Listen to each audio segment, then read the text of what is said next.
Hello friends, इस video में हम मॉलिक्यूलर फार्मूला किसी भी कंपाउंड का कैसे हम कैलकुलेट कर सकते हैं यदि हमें उस कंपाउंड में प्रेजेंट डिफरेंट जो एलिमेंट्स हैं उनकी परसेंटेज पता हो।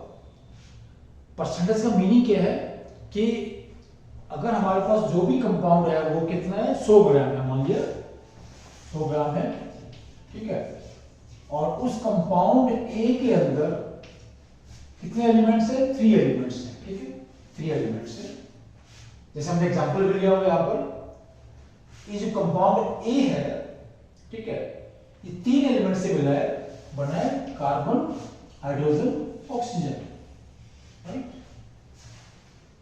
फिर इसके एक फार्मूला में, इसके एक मॉलिक्यूल में कितना कार्बन है, कितने कार्बन है, कितने हाइड्रोजन है, कितने ऑक्सीजन है, ठीक है। एक मॉलिक्यूल के अंदर इन एटम्स की हम संख्या पता करेंगे मैथमेटिकली, और फिर हम क्या करेंगे, इसका लिखेंगे एम्पिरिकल फार्मूला, फिर लिखेंगे मॉलिक्यूलर फार्मूला कंपाउंड का। तो जैसे कोई भी कंपाउंड है, सबसे पहले क्या करेंगे, ए कंपाउंड है, हमें नहीं पता कौन सा कंपाउंड है ये, तो सबसे पहला स्टेप क्या होता है, इस कंपाउंड को प्यूरिफाई करते हैं। फिर इस कंपाउंड में कौन कौन से एलिमेंट्स हैं उनका नाम पता करते हैं, और इस स्टडी को क्या बोलते हैं हम, क्वालिटेटिव एनालिसिस। क्या बोला भाई? Qualitative, QUALI, qualitative analysis. Analysis का मतलब क्या होता है? इसका हिंदी मतलब है विश्लेषण, किसी चीज के बारे में सब कुछ जानना, उसको बोलेंगे विश्लेषण, एनालिसिस। कोई चीज है, यदि हम उसका पूरा डिटेल जान ले कि वो चीज क्या है, तो उस पूरी स्टडी का नाम क्या होगा? एनालिसिस। क्या बोलेंगे उसको हम? विश्लेषण। तो जैसे हमने कहा कि ये कंपाउंड हमारे पास ए है, इसमें 3 हमारे पास एलिमेंट्स हैं, हमने उनका नाम पता कर लिया, एक कार्बन है, एक हाइड्रोजन है, ऑक्सीजन, नाम पता करना, ठीक है। वो क्या बोलेंगे उसको हम? क्वालिटेटिव। फिर क्या करते हैं, हमारे पास कंपाउंड ए है, अगर इसका हम 100 ग्राम ले, ठीक है, 100 ग्राम ले, राइट, कंपाउंड ए का, प्रैक्टिकली पता करेंगे कि इसमें कार्बन कितने परसेंट है। इसमें कह देंगे पहला हमारे पास कार्बन है, ये लेट्स से इसे मैंने लिखा है कि 68.87% है, ठीक है। फिर क्या, जैसे जो हाइड्रोजन है दूसरा, वो कितने परसेंट है? वो है 4.9%।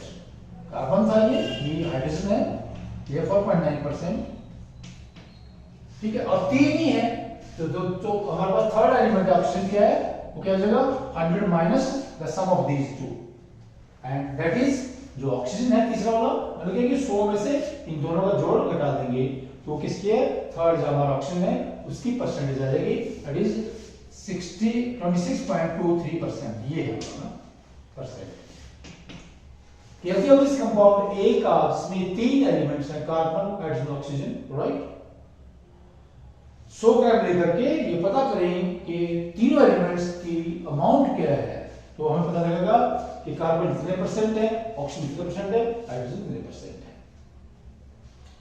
तो ये जो डेटा है, ठीक है, परसेंटेज का, ये हमें दिया होता है, और इस डेटा से हमने क्या करना है, पहले उस कंपाउंड का एम्पिरिकल फार्मूला निकालना है। तो पहले हम डिफाइन करते हैं कि what is the meaning of empirical formula. Empirical formula, ठीक है, एम्पिरिकल फार्मूला, ठीक है। तो एम्पिरिकल फार्मूला हमें ये बताता है कि हमारे पास किसी भी कंपाउंड का जो एक मॉलिक्यूल है उसमें कौन कौन से एलिमेंट्स हैं, राइट, कौन कौन से एलिमेंट्स हैं।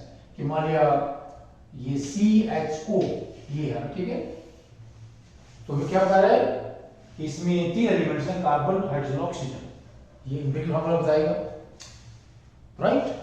फिर इन एटम्स के बीच में जो क्या है, सबसे सिंपलेस्ट होल नंबर रेशियो क्या है, जैसे यहां पर क्या है कि बीच में रेशियो क्या है, 1.11, ये रेशियो है दोनों के बीच में, किसका, राइट, ये 1 के अनुपात में है, ठीक है, simplest whole number ratio. So empirical formula is that formula which gives us the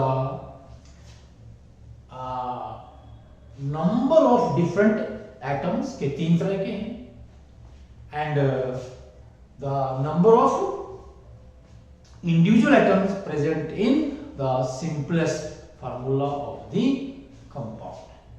simply जो फार्मूला हमें क्या बताएगा कि जो अलग अलग हमारे पास एलिमेंट्स के एटम्स हैं, चाहे वो 2 तरह के हैं, 3 तरह के, 4 तरह के हैं, उनके बीच में सिंपलेस्ट होल नंबर रेशो क्या है। मतलब हमें क्या ये किसी कंपाउंड के मॉलिक्यूल में प्रेजेंट अलग अलग एटम्स की एक्चुअल संख्या नहीं देगा। बहुत बार इंपीरियल फार्मूला ही मॉलिक्यूल फार्मूला होता है, वो बात अलग है, लेकिन वो एक्चुअल नंबर नहीं बता हमें कि किसी भी कंपाउंड के मॉलिक्यूल में वास्तव में अलग अलग एलिमेंट्स के कितने कितने एटम्स हैं एग्जैक्ट, ठीक है, वो सिर्फ सिंपल होल नंबर रेशो बताता है, राइट।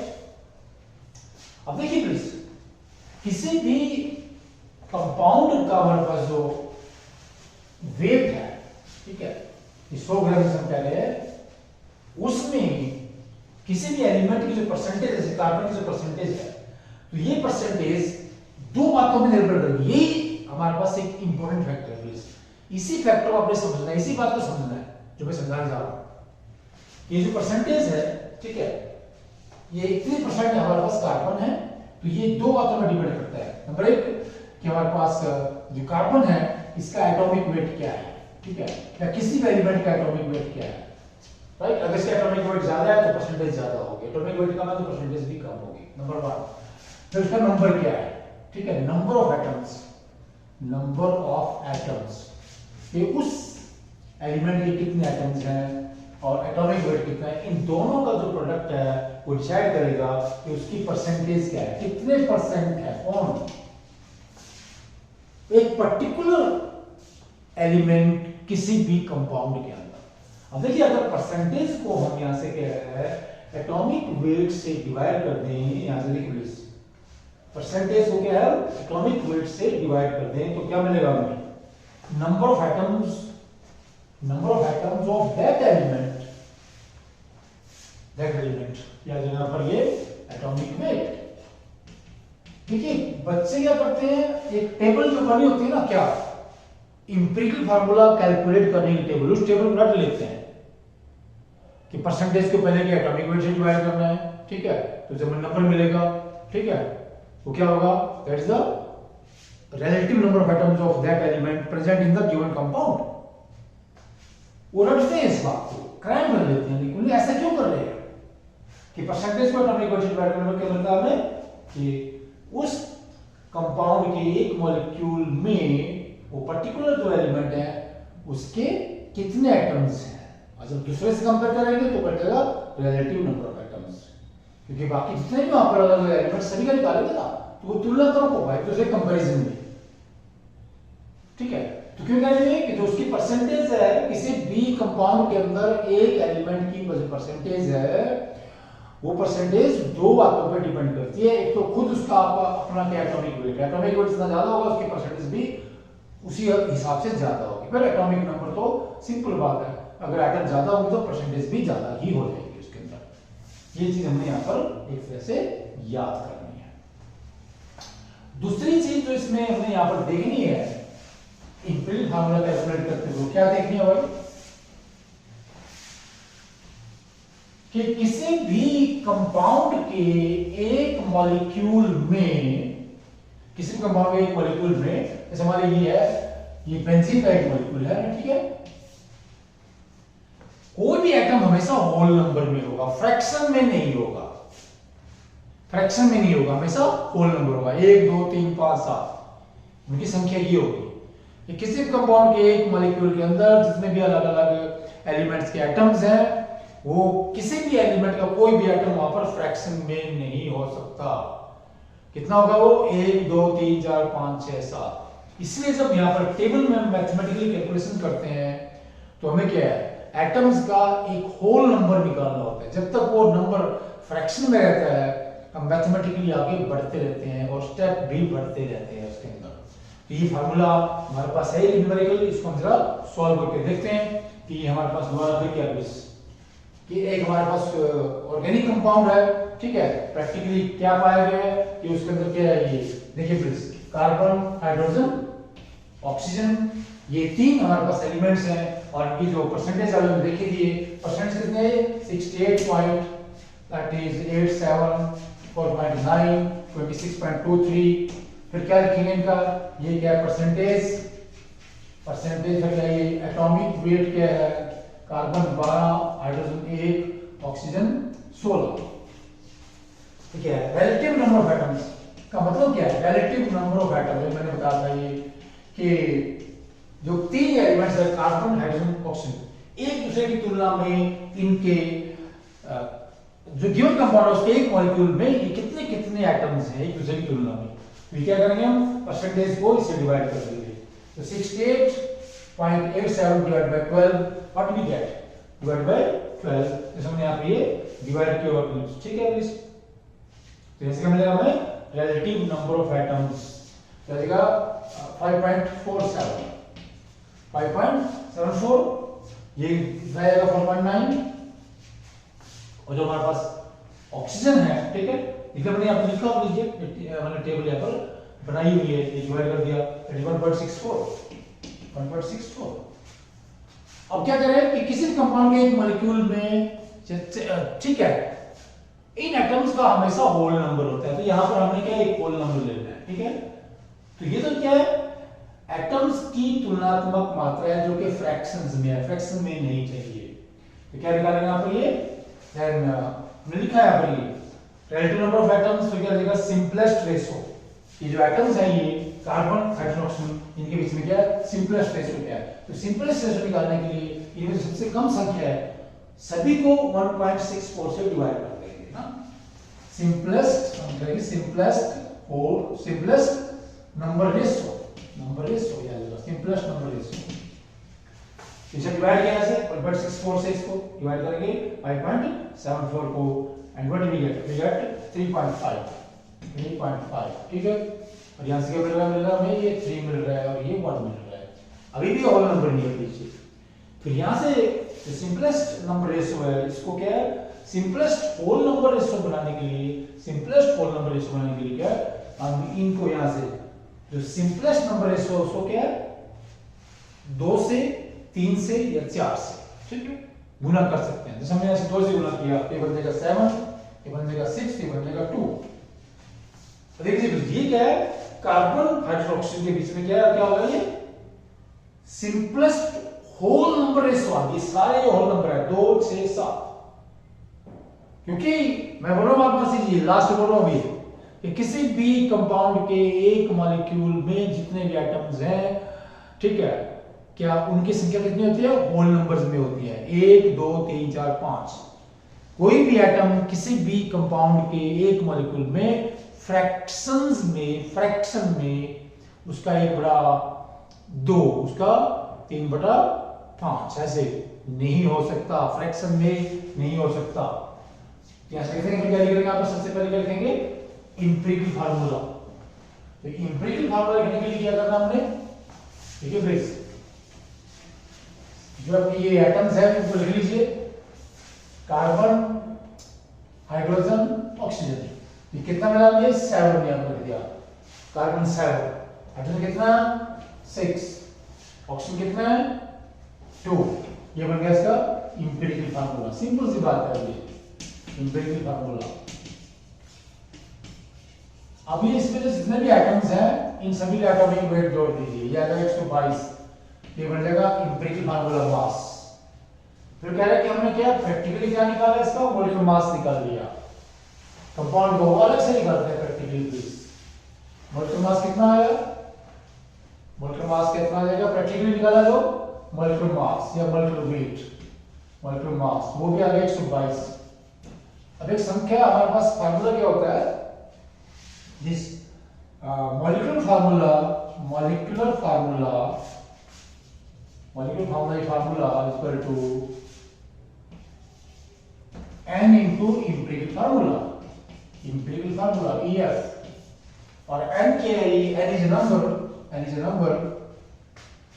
पड़ेगा molecular weight, number है molecular weight divided by empirical formula weight ऐसे। और इस केस में क्या है ये 122 divide by 122 equal to a equal to 1। इस पे 1 से गुणा कर देंगे यहां से, ठीक है। क्या देखा हमने कि this molecular formula equal to यहां से n से गुणा कर दो, ठीक है। ये ब्रिक हम ये आ जाएगा C7H6O2। तो इस तरह से हम क्या है किसी भी एलिमेंट में प्रेजेंट अलग अलग एटम्स का पहले नेचर निकालेंगे, उसको क्या बोलते हैं, that is the qualitative analysis. फिर जितने भी एलिमेंट्स हैं, चाहे वो 2 है, 3 है, 4 है, उसमें उनका निकालेंगे परसेंटेज, हर एक एलिमेंट का परसेंटेज कितना है।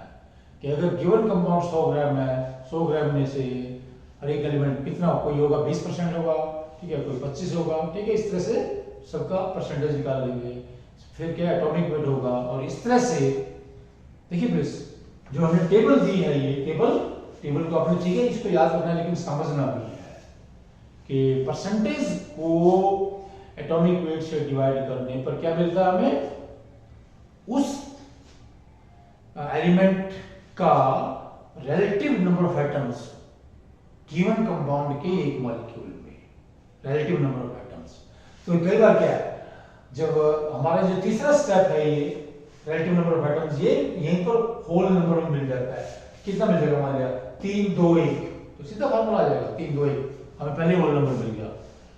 तो अगला जो स्टेप है चौथा पांचवा, ये तभी करना है यदि हमें नंबर होल नंबर नहीं मिलते हैं, फ्रैक्शंस नहीं मिलते हैं। फोर्थ स्टेप में क्या करते हैं सीधा सा कि जो भी रिलेटिव नंबर मिले हमें उनमें जो सबसे कम है, सबसे कम नंबर से सभी नंबर्स को डिवाइड कर देते हैं, सभी नंबर्स को सबसे कम वाले से। फिर क्या, अगर फिर भी फ्रैक्शन में आ रहे हैं फिर किससे गुणा करेंगे, 2 3 4। अगर 2 से गुणा करने पर पूरे होल नंबर बन गए, ओके, आगे नहीं जाना है। अगर 2 से नहीं बनते फिर 3 से करेंगे, अगर ठीक है 3 से नहीं बनते तो 4 से करेंगे। लेकिन अमूमन क्या है 2 3 या 4 से गुणा करने पर हमें होल नंबर्स मिल जाते हैं। किसके, वो होल नंबर्स क्या बताएंगे हमें, किसी भी एलिमेंट के एटम्स की संख्या गिवन कंपाउंड के एक मॉलिक्यूल में। और इस तरह से ये जो हमारे पास कैरेक्टराइजेशन है किसी कंपाउंड का पूरा, it is very very important article in chemistry as far as chemistry science is concerned or any exam of chemistry is concerned. Very very important article. Okay please, thanks, namaskar.